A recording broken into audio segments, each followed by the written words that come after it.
ഇന്ത്യയിൽ നിന്ന് ഏറ്റവും കൂടുതൽ ആളുകൾ പോകുന്നത് കേരളത്തിൽ നിന്നല്ല എന്നുള്ളൊരു യാഥാർത്ഥ്യമുണ്ട്. പഞ്ചാബിൽ നിന്ന് പോകുന്നുണ്ട്, മഹാരാഷ്ട്രയിൽ നിന്ന് പോകുന്നുണ്ട്, ഗുജറാത്തിൽ നിന്ന് പോകുന്നുണ്ട്, കർണാടകയിൽ നിന്ന് പോകുന്നുണ്ട്. 5-ാം സ്ഥാനത്താണ് മലയാളികൾ ചെറുപ്പക്കാരുടെ പോക്ക് മൊത്തം എണ്ണം പരിശോധിച്ചാൽ. പിന്നെ എന്തുകൊണ്ട് മലയാളി ചെറുപ്പക്കാർ ഇപ്പോൾ പോകുന്നു എന്ന് പറഞ്ഞാൽ അതിന് 4-5 കാരണങ്ങളുണ്ട് എന്നാണ്. ഒന്ന് വിദ്യാഭ്യാസപരമായ കാരണമാണ്. കാരണം അവർക്ക് ഇപ്പോൾ ഇവിടെ കിട്ടുന്ന ഉന്നത വിദ്യാഭ്യാസം നല്ല തരത്തിൽ ജോലി കിട്ടാൻ ഉതകുന്നതല്ല എന്നൊരു തോന്നൽ അവർക്കുണ്ട്. തോന്നലല്ല, അതൊരു യാഥാർത്ഥ്യം നിൽക്കുന്നുണ്ട്. നമ്മുടെ ഉന്നത വിദ്യാഭ്യാസ മേഖല വളരെ വേഗത്തിൽ അഴിച്ചുപണിയേണ്ട ഒരു കാലത്തിലാണ് നിൽക്കേണ്ടത്.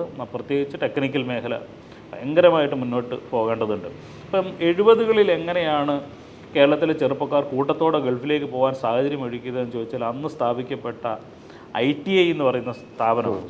അവിടെ ഉണ്ടായി വന്ന പ്ലംബർമാരും ഇലക്ട്രീഷ്യന്മാരും AC ടെക്നീഷ്യന്മാരും ഒക്കെയാണ് വെൽഡർ അങ്ങനെ തുടങ്ങിയ തൊഴിൽ ആൾക്കാരെയായിരുന്നു ഗൾഫിലേക്ക് ആവശ്യം. ആ തൊഴിലുമായിട്ടാണ് അവരവിടെ ചെല്ലുകയും മിടുക്കന്മാരായി മാറുകയും